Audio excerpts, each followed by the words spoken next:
जी, राखी के केस में एक नया स्टेटमेंट मिला है। एडवोकेट ने से कहा है कि फिर से केस कुछ चीज़ें कुछ सेक्शन ऐड होने वाले हैं, उस पर आपका क्या कहना नहीं, है? ऐसी कोई बात नहीं है। बेल एप्लीकेशन थी आज आदिल की, जो हम लोग अपोज करने गए थे, पर मैजिस्ट्रेट थे नहीं, इसके लिए मंडे की तारीख पड़ी। कोई इसमें कोई चेंजेस नहीं है, कुछ नहीं है। एज इट इज़ जो केस चल रहा है वैसे ही चलेगा। आने वाले दिनों में आपको पता चलेगा। एक step by step legal procedures होती है।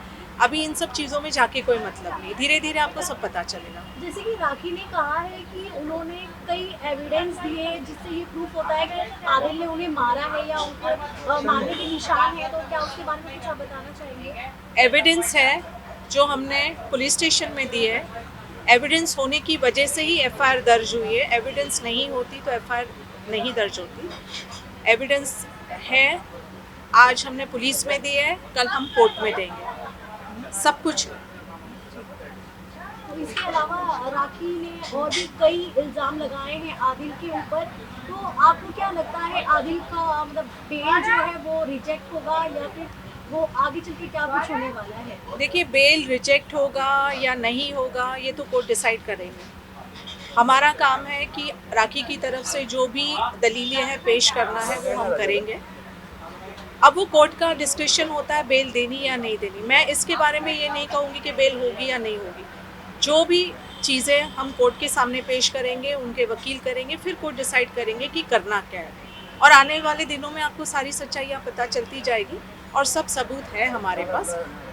सबूत देने का मतलब ये नहीं होता है कि कोर्ट उसको मानती है या नहीं मानती, वो कोर्ट पे डिपेंड करता है। तो फिलहाल उसके ऊपर कोई बात करके मतलब नहीं। आज तो कोर्ट में जज मौजूद नहीं थे।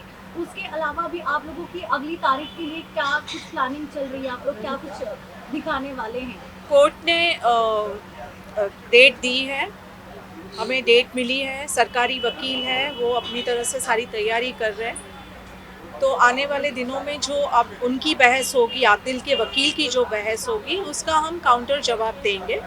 वो क्या कहते हैं, उनके एप्लीकेशन में क्या लिखा गया है, उसके बेसिस पे हम हमारा काउंटर रिप्लाई करेंगे और फिर आगे जो होना है वो कोर्ट की मर्जी है। Thank you so much. Fail हो जाएगी तो क्या होगा मैम आगे आप लोग? बेल होगी लेकिन केस तो चलेगी। बेल होगी तो केस चलेगी। केस तो ख़त्म नहीं होगी ना, केस तो चलती रहेगी। बेल हो जाने से केस ख़त्म नहीं होती है।